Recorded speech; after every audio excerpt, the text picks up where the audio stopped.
God. And ladies and gentlemen, Man. this is happy music, which can only mean what? Bad news. Yes, it is time for bad news over happy music. These are totally true and awful news stories. Unfortunately, we have to report them to you because of FCC regulations. That is not true. Correct. Yet, we don't want to put you in a bad mood, so to make it all better, we play happy music! And it ain't happening to you. Now, our final bad news story this morning is, in my opinion, the absolute worst thing I've ever heard. And I will remind you once again before we get to that story, you do not want to listen to this story if you are queasy, and you certainly don't want children to hear it. Lovely. We begin the feature this morning with hopefully something to ease you into it. We know that you really don't care about bad things that happen in foreign countries. Yes, we do. Although, the last one you're going to care about. But we're going to start the feature this morning in Great Britain. Have you ever been there? I haven't. But you know what? The story's not from Great Britain. I misspoke. It's actually, the people in the story are from there. The story's in Germany. Have you ever been there? No. Okay. It's the story of a 5-year-old British girl who went to the International Air Show at the Army base in Western Germany with her parents. I knew you weren't going to say dentist. She went to the air show with her German mother and her father, who is a serviceman for the great country of Great Britain. We got all the planes flying around. They got games for the kids. One of the things they do at the air show is, you've seen this here, they've got a hot air balloon that's tethered to a rope, and you can get into the balloon's basket, and it goes up, but it's still tethered to the ground. Right. It goes up like 50 feet or something, and it gives you an idea of what it's like to be on a hot air balloon. Sure. It's a nice day at the air show, and the 5-year-old girl wants, to see what's going on. She's not going to ride the balloon. She's a little freaked out. So she's over there watching the balloon. Suddenly, though, the weather did change. I mean, very, very suddenly. And that can happen in Europe a lot. And it got stormy all of a sudden. And as they were getting the balloon under control in the storm, it broke away from the rope. Oh, my. gosh. And started to fly away. The balloon's flying away. Oh, man. And it's got a rope behind it, right? Yes. There's nobody in the balloon. There's Okay, thank God. Yeah, right. So the balloon's starting to fly away, and it's got a rope that's dragging behind it, and there's this little girl watching the balloon fly away when all of a sudden the rope gets tangled up in the 5-year-old girl and begins dragging her. No, it didn't. As her parents horrifically watch the balloon continue to ascend. No. The girl's dead body Oh, God. was found 40 miles away from the scene. Oh, you guys. Did they get the balloon okay? Shut up. Balloon's fine. Was the corpse being consumed by wild jackals? No, Nick. No, of course not. Doesn't this make you think of the monorail episode of The Simpsons? It does. Yep. But what doesn't? We will post all of these stories immediately after the show at That's great. ArnieandDawn.com so you can read them. And next week, sound files will be back up, including this edition. What happened with the rest of the air show? Oh, it went off without a hitch. Okay. All right, next story. We're coming stateside, going to Brooklyn, New York. Hey. Yeah. Hey, I'm in Brooklyn, yo. This is the story of 17-year-old Cedric Archer, who's walking down the street at Glenwood Road in his neighborhood when he happens upon 15 men hanging out at East 57th Street and Avenue H, and they're in a debate. They're just having a nice little talk, a chat. Okay. They're debating what the best car is. Oh, boy. No, boy, guys could talk about this Hell forever. yeah. And that can get a little heated. And Cedric happened by and decided to stick his 2 cents in. Hey, yo, that's not the best car. This is the best car. And they start all talking. The other guys let him in. They're all it's just a street chat, you know? They didn't know Cedric, but they were polite enough to let him join the debate. Well, that's good. Archer began arguing about cars with the men, and it turns out that about 10 of the 15 men were all arguing on one side of a certain car. Archer didn't agree with those 10 men, and the argument escalated into insults. Oh, boy. And then Cedric, the 17-year-old outsider, pulls out a .45 caliber handgun. Well, everybody in Brooklyn carries one. This is how Cedric, I guess, is going to make his point. Unbeknownst to him, though, another man in the crowd pulled out his own handgun and shot Cedric in the head, killed him. What was the car? I don't know. That's what I want to know. I mean, what was the final car? I mean, the guy who won the gunfight obviously has the right car. Cedric's car is obviously not the best car. Over an automobile. We're going to stay in Brooklyn for our next story. Okay. 51-year-old Roosevelt Bonds obtained a protective order against his girlfriend, 52-year-old Anna Reinhardt. She was abusive to him. Oh, dear. Happens now and then. And he doesn't want to, resort to violence. It's like Robert De Niro getting beat up by his wife. Right. I mean, what are you going to do as a man? You go to the court system, and you don't want to start hitting a woman or whatever, and the court said, yeah, she's abusive. So he had a protective order. She couldn't come near him, although that protective order expired last week. Oh, boy. There's a certain, statute of limitations at some point.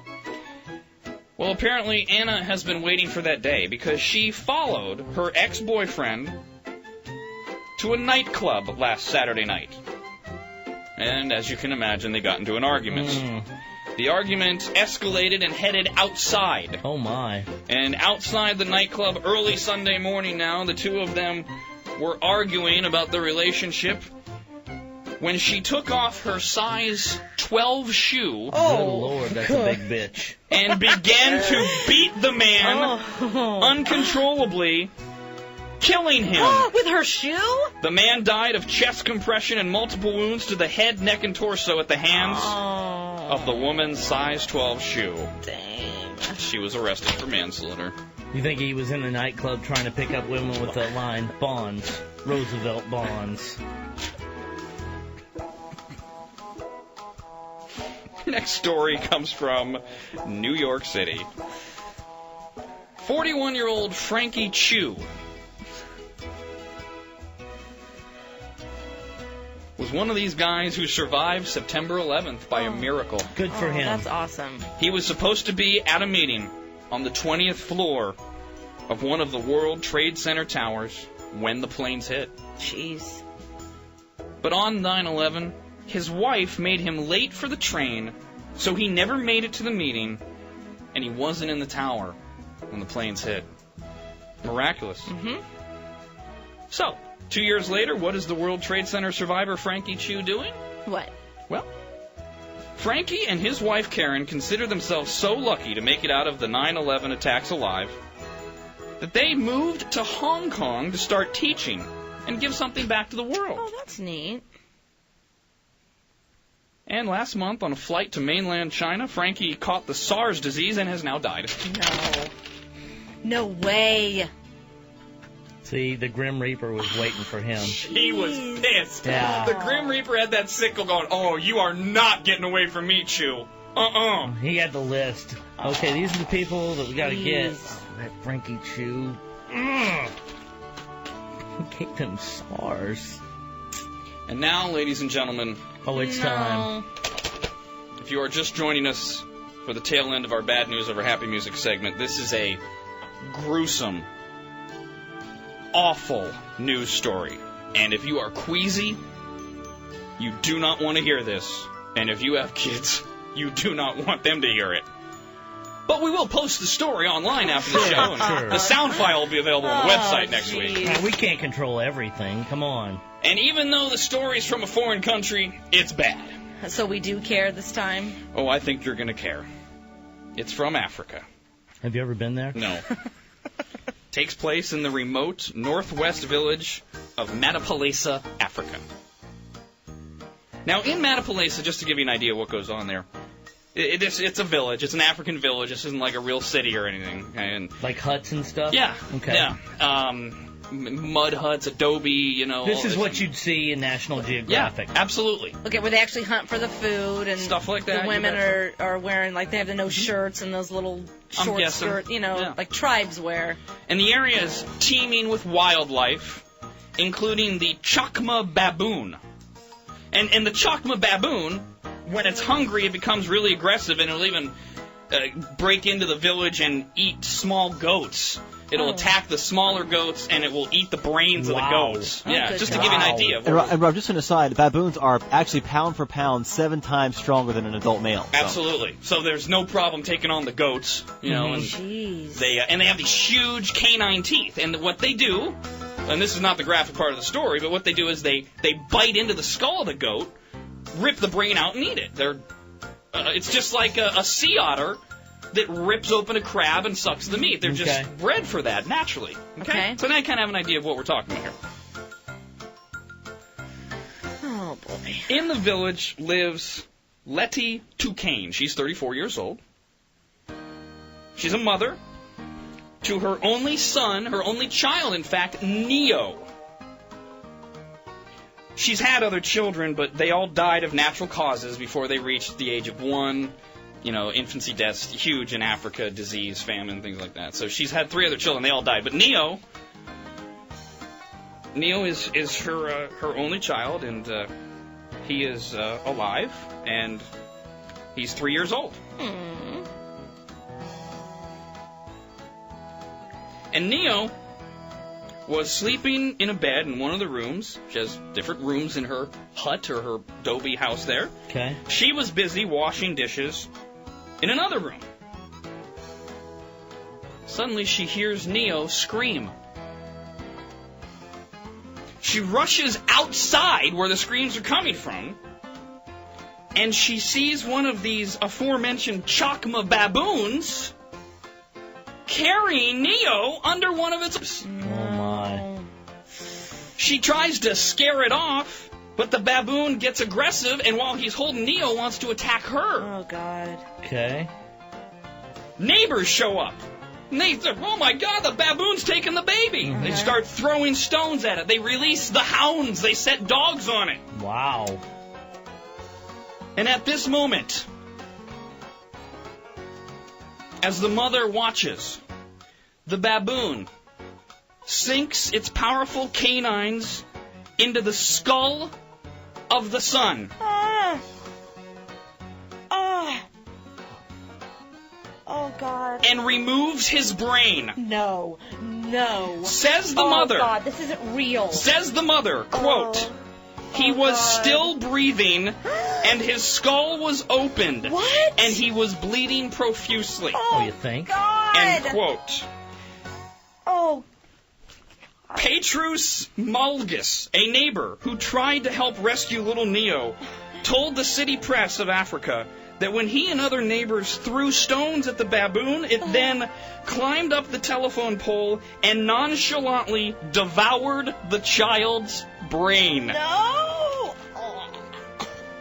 Was he still carrying the child when he devoured her brain, or did he just dump it? He had already ripped out to the brain. He carried only the brain when he scurried up the telephone pole and sat atop it, eating her son's brain. And once again, I will remind you, there is video of this, as the incident was shown on local television to alert the villagers of the first ever known case of a baboon stealing a child. Our listeners are the most resourceful listeners of any show in the world. This video is floating around the internet somewhere. Happened in Africa. If you could send it, rad@robarnieanddawn.com. I give you my word as producer of the show, it will be on the website. I tell you what, I'll give you a coffee mug. I need to see this video. Don? I mean, it just... Is this like, not... it just like stuck its teeth right in the head. That's how they do it. And then, like, used its teeth as like a can opener. Right. And just... And then pulls out the child's brain in front of the village. And then, as they throw rocks on it, scurries up a telephone pole and sits there laughing at the villager, eating it like an apple. Can you believe it?